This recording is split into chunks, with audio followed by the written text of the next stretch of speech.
Dia 1º de abril é o dia da mentira, então vamos nesse episódio aqui do Reaceleração falar 7 coisas que são verdade, mas que quando a gente conta pra alguém, parece que são mentiras na história da Fórmula 1, então bora lá!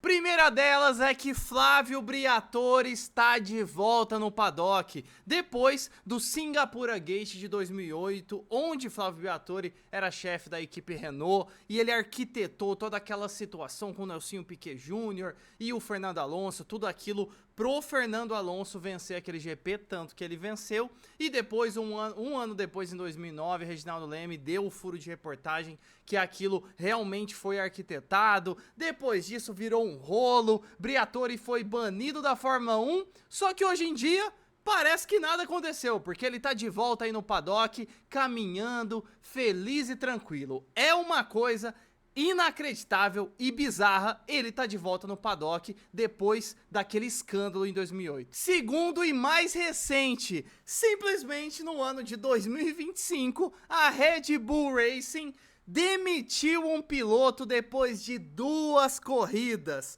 2 corridas, meu amigo. Você sabe que foi o Liam Lawson, que só correu o GP da Austrália e o GP da China, os dois do começo desse ano, e depois foi cortado, foi mandado para a equipe B da Red Bull, que é a Racing Bulls, para a vinda de Yuki Tsunoda. Mas vamos ser sinceros, se você contasse para alguém que um piloto foi para uma equipe do calibre da Red Bull e durou só 2 GPs, não parece mentira? Terceiro, Michael Masi no GP de Abu Dhabi de 2021 criou uma regra da cabeça dele só pra gente ter competitividade na última volta daquele GP. Relembrando, a gente tava em safety car nas últimas voltas e o Michael Masi tinha 2 opções.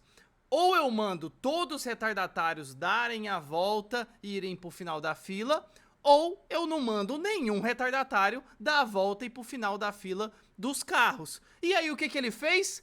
Criou uma... Não fez nenhuma dessas duas. Ele criou uma regra da cabeça dele que só os carros retardatários entre Hamilton e Verstappen que iriam ultrapassar o safety car e ir pro final da fila. Tudo isso só pra ter entretenimento. Meu, que coisa bizarra e absurda foi esse GP de Abu Dhabi, principalmente o final dele com essa história. Quarta, a gente teve um GP que só 3 carros viram a bandeira quadriculada, GP de Mônaco de 96, onde praticamente todo o grid bateu e abandonou por conta das fortes chuvas e a loucura que tava Mônaco naquele dia. Então, a gente teve uma corrida que só 3 carros terminaram. Quinto, a gente teve uma classificação de um GP da Fórmula 1 que 3 carros fizeram exatamente o mesmo tempo. GP da Europa de 1997 em Jerez de la Frontera, onde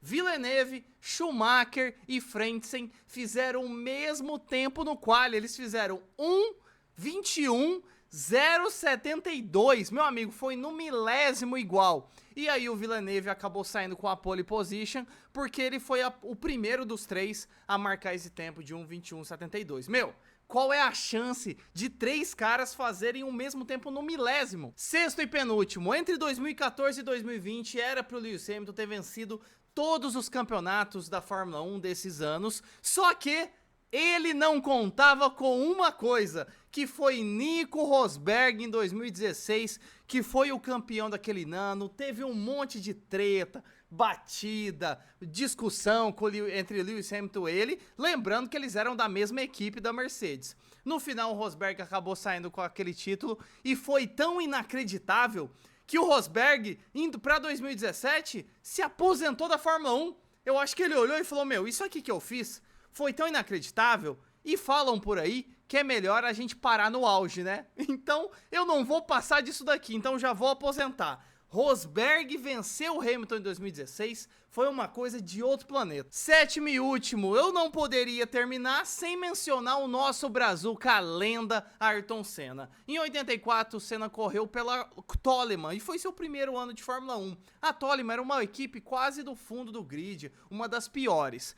em Mônaco desse GP, primeiro GP lá do Ayrton Senna, ele se classificou só na 13ª colocação. Só que quando começou o GP, já começou uma chuva de outro planeta. E o Senna, a gente sabe que manda muito bem na chuva. E meu amigo, ele foi ultrapassando todo mundo, até que na volta 24 ele já tinha feito volta mais rápida da corrida, ele vinha volta mais rápida atrás de volta mais rápida, até que ele tava em segundo lugar só atrás de Alain Prost da McLaren, e ele ia, não podemos negar, pô, da volta 31, 30, era menos que a metade do GP, então o Senna ia passar o Alain Prost. Só que aí tivemos um tapetão, a gente chama no futebol aqui no Brasil, que Jean-Marie Balestre, que era o chefão da FIA na época, francês e brother do Alain Prost, viu essa situação toda, pô, um garoto jovem, primeiro ano de Fórmula 1, com uma Toleman, ganhar do meu menino Alain Prost? Negativo.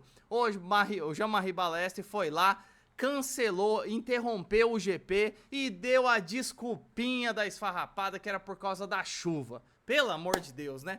No final, mesmo o Senna tendo ficado em segundo lugar nesse GP, foi um mega feito inacreditável. Com uma tólima, largar de 13º e terminar em segundo, mesmo assim, foi muito inacreditável. Um comentário aqui, um parênteses nessa história aí do GP de Mônaco. Sabe por quê? No final, Senna teve a sua justiça.